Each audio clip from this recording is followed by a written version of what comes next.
Welcome, everybody. This is my first YouTube video. I have been a podcaster for a little while, a couple months. So I thought I would take a clip of my podcast and start posting on YouTube just to see what people think. It's just a hobby, so hopefully you enjoy it. And what I decided to do today is take a portion of my podcast where me and my friends, Neil and Elliot, discuss No Way Home, the movie coming up. We just preview it. There are potential spoilers coming up, so be careful in case you don't want anything at all, any rumors ruined for you. But we're going to discuss it. We're going to get into No Way Home. We're going to talk about some of the things we're looking forward to, some of our concerns, and even some predictions we may have. If you like what you hear, give me a follow, like, subscribe, review, leave comments below on your own theories and thoughts as far as No Way Home coming up, which is just in a day. I'm going to see it Thursday night. I'm super excited. Please follow me on Instagram at nuttybuddy_entertainment.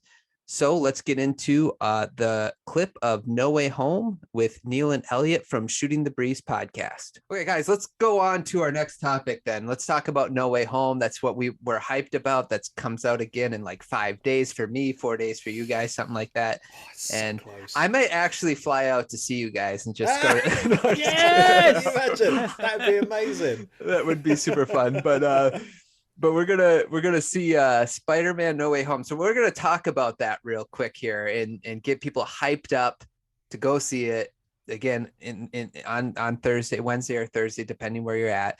Let's start with Elliot. Elliot, what are you most anticipating, or what's your excitement about this movie? What are you looking forward to the most? Just the 3 generations of Spider-Man that got pretty much that pushed Spider-Man into the mainstream step by step for the past nearly 2 decades. Just seeing them together, and we know they're going to be together at this point. Honestly, there's no point denying it. We know it's coming. Too much has been revealed unintentionally or intentionally. We don't know at this point. I real quick, I had a theory about that real quick. So, there was a fight between Sony and Disney about how much they wanted to show. That's the rumor. Like Sony wanted to reveal more than Disney did. And then there was that scene where that trailer where you see what's his name, Lizard, get like hit by the Force. It almost looked like the Force, right? Like the Spider-Man knows the Force now. I said Sony did that on purpose because they wanted to hint at everybody that there will be the Spider-Man. Yeah. So just so you know, conspiracy theory. But go ahead, Elliot. Sorry, I didn't mean to interrupt you. No, that's fine. I'm just glad we got that Brazil trailer mentioned in there because that was remarkable. But now, even rewatching Spider-Man 2 this week, I never thought like we would get to like these actors and these characters like just to reprise their roles this many years later. I would never have imagined that as an 8-year-old back when I saw Spider-Man 2 we would get it again with the same actors. It's extraordinary. It's so smart by Disney, Marvel. It's just so smart. I think it's I don't know, it's going to hit all the right feels. I feel like Neil, how are you feeling? What are you looking forward to? Right, same thing. You got 3 generations of Spider-Man, and I like all 3 of them for very different reasons. We'll get into it in the award show. The villains coming back. I mean, sorry, there was a TV spot I saw the other day, and there is a line from Willem Dafoe's Green Goblin where he says, "We have a new world to conquer," and it sent goosebumps down my back. It was really just to hear it say, yeah, they've come to these guys, these iconic villains from films I was watching, 17, 20 odd years ago, coming over into this cinematic universe I love now, and they're gonna cause chaos. I just thought that's another exciting aspect. Another thing for me that I think shall I just mention it? I mean, I think people know he's going to be in it at this point, but the third big factor of wow, I can't wait for this is the return of Charlie Cox as Matt Murdock, Daredevil. That for me it runs the 3 generations of Spider-Man pretty close, if not edges ever so slightly ahead, because I love that character just so much. So let me ask you this, because the villains are kind of the focal point of a lot of the trailers, and I don't know about you guys, but I was so hyped after that first trailer. Do you guys feel like, now we probably know it's going to happen, but let's say it didn't happen. Let's say we don't see the other 2 Spider-Men. let's say that it was actually Dr. Octavius joining Spider-Man, and he was actually the one that hit the lizard. The lizard, yeah. Let's imagine that. Would you still be hyped about the movie?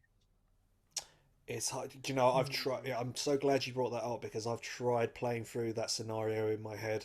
Yeah. Like thinking, what if? Ponder the question: what if it's all been one big conspiracy, one big lie all along, and they were never there? They were never. So every time Andrew Garfield has been tearing his hair out, saying, "Look, I'm not in the movie," and we've been saying, "You're a liar," and then it turns out, no, he was actually telling the truth. It.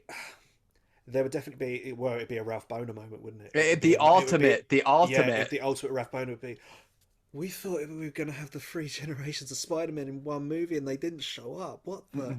Oh no, it would definitely be heartbreaking. However, once I've thought about that scenario, I immediately tell myself, they're so in it.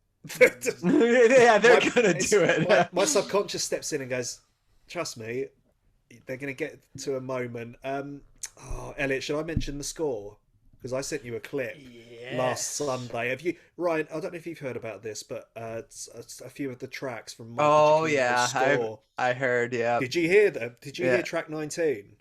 Yeah, the Spider-Man, right? That's what it was entitled. Oh my goodness! You got James Horner's, which is, I'm so glad they went with Horner's score for Amazing Spider-Man instead of Hans Zimmer's Amazing Spider-Man 2 score, because that Amazing Spider-Man 2 score is woeful, and they've gone with the fanfare from the Amazing Spider-Man, which I really like, and then it blends into the theme from Danny Elfman's Spider-Man, and I thought the tingles from hearing Green Goblin say we got a new world to conquer. That was I had to record it. I screen recorded on my phone with the sound playing, and I immediately sent it to Elliot on WhatsApp, and I said, "Just Giacchino's a genius. Just listen to this." And he said he was punching the air. Weren't you, Elliot? You were actually fist punching the air, like, oh my god, yes. I was close to shedding a tear when I just went.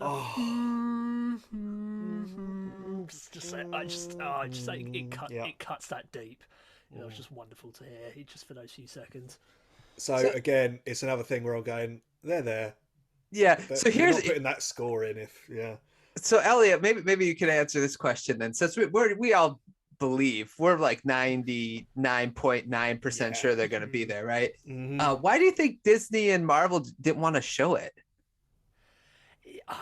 Maybe just because Marvel Studios are quite very safeguarded and secret around their projects, whereas Sony, kind of like Universal Studios, they like to advertise everything as possible. Yeah. Obviously, I know Sony aren't, because Universal, like, pretty much from the trailers for their own upcoming films, like, you could just, like, pretty much the entire movie you can guess from A to B from that trailer alone. Sony aren't that extreme, but I do like to sort of like blow their load very too early. It's like, oh yeah, we got this, we got that there, because they kind of gave away like a lot of the plot points of Homecoming in that second trailer that Sony launched a few years ago. It's like, well, I know how the story goes from here, so that's an absolute shame.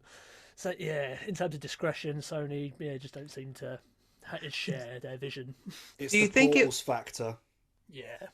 The what factor? I'm sorry. If can you imagine if the the final Endgame trailer had showed a large portion of the final battle with everybody coming through the portals, the impact would be gone. I had assumed in Endgame the heroes are going to come back. It's going to be this big grand moment, and when they did, I wasn't expecting it to be as grand as it was, and I shed a tear and I screamed when he said assemble. It's that. But probably even more of an accent on this, because it's these characters Maguire in particular are very popular when we first see them on screen, and we've not seen them in any of the preview stuff. That's audience scream worthy. I can't wait to hear the reaction in the theatre this Wednesday. I'm hoping for an actual, like, even if it's just a bristling, oh my goodness, Yeah, and I mentioned when we did the Phase 1 award show how American audiences I prefer to in the UK. I hope we get something of a high scale, like just any applause or cheers. I think that would be that'll be extraordinary even by UK audience standards. Elliot, you just need to set a trend, right? Like you got to be like, "Whoa, yeah," you know, get everybody on their feet. Just be the hype man from that Bethesda E3 2018. Like, woo! Like saying woo every time at the press conference. Yeah, I think you guys are right. Probably just because of the emotional value that it brings. Not like you kind of know, but you're not sure. Yeah. Right. And so maybe that's it, because I'm like, it can't be the hype, because I think people are going to be hype whether they think they know or they absolutely know. Like there's going to be hype either way. People are going to want to see it either way, even if you reveal if they're all three together. So maybe it's that makes a lot of sense. Like they just want to keep the emotional, you know, the emotion to be in the movie theater and not in the trailer. That would make sense. Yeah, absolutely. Anything that concerns you guys about this movie? Like, any concerns? That it might all be a bit too much, but then I've said that about Infinity War, I've said that about Endgame, and neither of those let me down. I'm still, the concern's still there, and it always will be. Yeah. For these big event movies, there'll always be that feeling in the back of your mind that what if this is just too much? What if having everything and the kitchen sink is just it's an overload? We've already criticised Eternals for being way too much, way too heavy on character and plot and things they want to do, and they should have just left. I think having said that, I do think they will strike the right balance, and it will be just. I think they'll get it just right. As soon as it starts to feel like it's too much, they'll just reel it back in a little bit, and then it will end with a triumphant finale. They know what they've got here. Ultimately, we know how the audience is going to react to seeing this person and that person, hearing that score. Yeah, the concern will be there until I've seen the movie. Right. Yeah.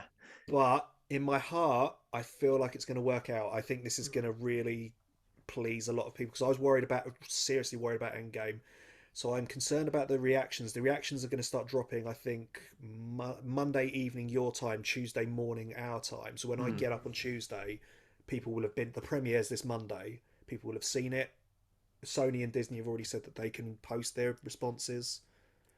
I'm nervous about, because it's when the Eternals reactions came out, then they were so mixed. I thought, we might be in trouble here. So I'm hoping for a lot of, you're not ready for this. If I get a few, you are not ready for this movie, I'll be like, okay, good. That's good.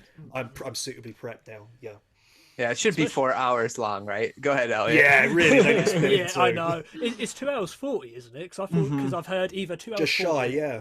Yeah, because I thought it was like 2 hours 38, the original reported runtime. I've actually heard it's about 2 hours 28.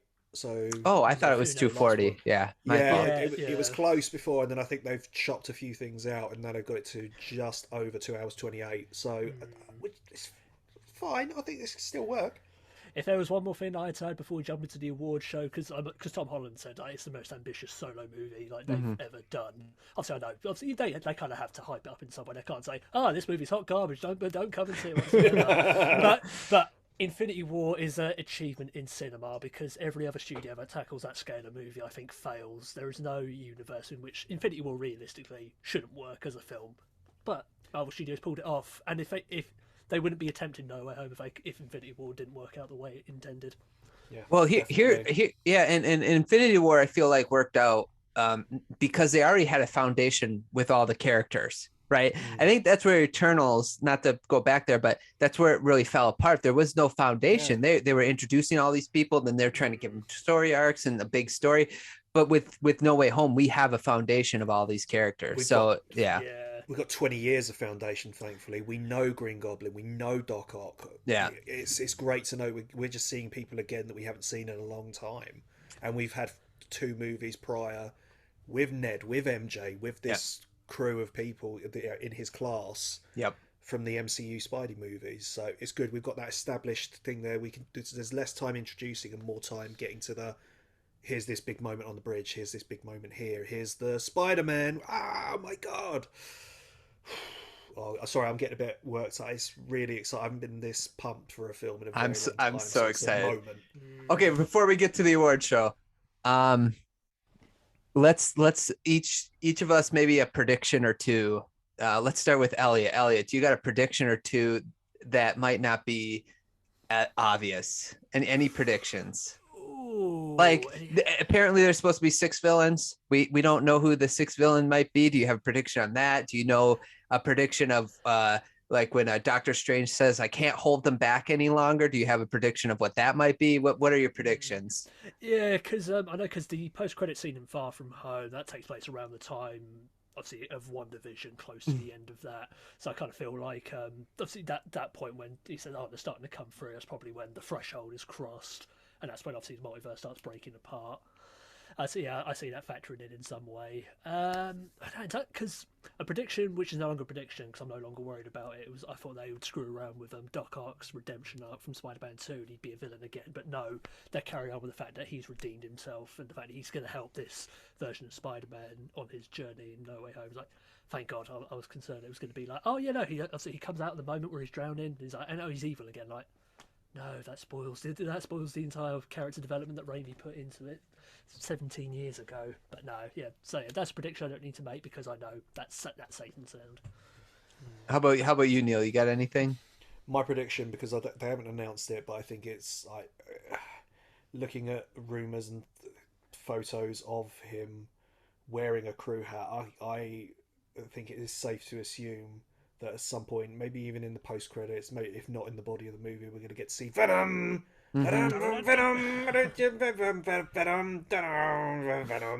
I think we're going to see him. I think Tom Hardy's going to show up at some point in the movie. Most likely, it is going to be a post-credit scene, but I think we'll see him there. I did have an actual proper one that I wasn't using just to say Venom, and that is it's for the ending of the movie. Actually, I think we're going to be left with a door left ajar for not just another crossover, but for maybe to return to the Garfield and Maguire universes, and possibly a setup for. I mean, definitely a setup for Multiverse of Madness. Yeah, I keep thinking, what could you put in to surprise people and go, oh, we've also got this in Multiverse of Madness. But there's going to be something there. One of those credit scenes is going to be, because we're 5-6 months out from Multiverse now. Yeah, I think we're close. Yeah, so I think I agree with you on the Spider-Man thing. I think they're going to have 2 Spider-Man universes going at the same time and then have crossovers. So whether that's Andrew or Toby in the Sony universe, that'll be interesting to see. That's a prediction I have. My prediction about who was coming through that thing, I think it's just going to be like all the other Sony universes, Fox universes, so all the X-Men, all Deadpool. I think it's going to be the Fantastic Four, and I think they'll blow my mind, because I don't know if you heard. Did you guys hear who might show up in Multiverse of Madness? Possibly. People keep mentioning Patrick Stewart's name, saying he's going to show up as Xavier. Apparently, he's going to be showing up. We've been burned by that before, though. It's just exactly. So, I have to be honest. Going back to our origin story of when we started doing stuff on stereo, this is we've been hurt by this once before, and I don't want to get my hopes up again. But the more people I hear talk about it, it does seem there's a bit more stability. There's something a bit more concrete to this rumor this time. So, well, it would make sense because like in the comics, that's that's the only way you really can go after Scarlet Witch is more of a mental battle, because otherwise she's too powerful. Elliot, you got anything to add? Nothing more to add on my front. I can't wait for Wednesday evening and for me and Neil to geek out about it afterwards on our next episode on Shooting the Breeze. And when I'm done watching it, you better believe I'm gonna like message you guys and be like, guys, what? Yeah. We have to talk about every scene, every frame. Guys, I have one more thing. Go ahead. More than just the free prediction may not come to pass. More than just these 3 Spider-Men. I think we're going to get Spider-Man we're not expecting. I think we're maybe a Miles Morales, but I think we might get... Oh, how good would it be to see PS4 Spider-Man? I know there's that funny joke going around of when Green Goblin sees the triangle and circle above his head when he's battling PS4 Spider-Man. I would love to see PS4 Spider-Man show up. I think we're going to get imagine more if she reload for the mask as well. That would be remarkable. That'd be great. No, I think they're going to surprise us. We're going to get a few more Spider-Men than you could imagine. That would be fun. I think there'll be... Do you guys put that out there? Do you got a guess at all? They said again, just maybe there might be 6 villains. We've only seen 5. Do you guys do you think it'll be Vulture or Scorpion? I'm crossing my fingers for Vulture because I know that Keaton has been shooting Vulture stuff recently, but apparently it's for Morbius. Right. Yeah. That's what I heard too. It's just nice to know that he's going to be sticking around, to be honest, because when he went back to doing Batman for DC in the Flash movie, I thought, oh, does that preclude him from being in MCU stuff? And clearly it doesn't, because he was on Kimmel and he said, oh, I'm going to be shooting some Vulture stuff tomorrow. And I got really excited thinking, this is a few weeks out. He could shoot stuff for No Way Home now. Yeah, or a credit sequence for No Way Home and set him up for a return in a Sinister Six movie. That would be exciting. Yeah, because he was filming Dope Sick, wasn't he, around the time that they were filming No Way Home. So yeah, it would have been difficult to get him on board, like to find a time for it. Definitely. Okay. Yeah. Awesome. Yeah, I'm super excited. I can't wait. Okay.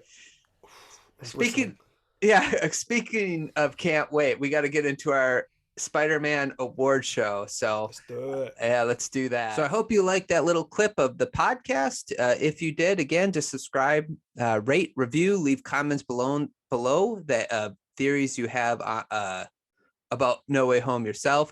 And if you like what you listen to as well, you can go and listen to the rest of the podcasts that me and Neil and Elliot did, where we did actually a whole Spider-Man award show before Spider-Man No Way Home to kind of get everybody hyped for Spider-Man. And we also talk about the MCU Phase 4. So I hope you guys enjoyed. And if you did, cool. If not, sorry. But anyway, we'll talk to you guys soon.